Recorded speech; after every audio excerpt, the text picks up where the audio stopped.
আমাৰ অসমত ইতিমধ্যে ইলেকশ্যন শেষ হৈছে, কিন্তু আপুনি জানেনে যদি কোনোবা এজন ব্যক্তিয়ে ৯টাত ভোট কৰিছে, যিটো ভিভিপেট থাকে, যিটো ইভিএম মেচিন থাকে, গোটেইকেইজন কেণ্ডিডেটৰ তলত ৯টা বটনটো থাকে। That means what?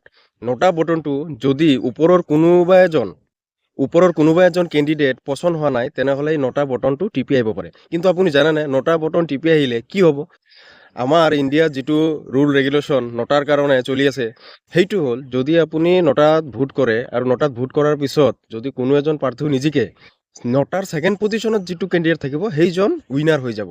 চ' গতিকে ৰিচেণ্টলি সুপ্ৰিম কোৰ্টত এজনে পিটিশ্যন ফাইল কৰিছে, ৯টাই যদি মেজৰিটি ভোট পায় আৰু ছেকেণ্ড যিজন পজিশ্যনত কেণ্ডিডেট থাকিব সেইজনে উইনাৰ হৈ যাব। চ' সেইটো বন্ধ কৰাৰ কাৰণে সুপ্ৰিম কোৰ্টত ইলেকশ্যন কমিশ্যনাৰৰ এগেইনষ্টত পিটিশ্যন এটা ফাইল কৰিছে যে ৯টাত যদি কোনোবা মেজৰিটি ভোট পায় তেনেহ'লে সেইটো ঠাইত এই যিবোৰ কেণ্ডিডেট ইলেকশ্যন খেলিছে সেইবোৰ কেণ্ডিডেটক বাদ দি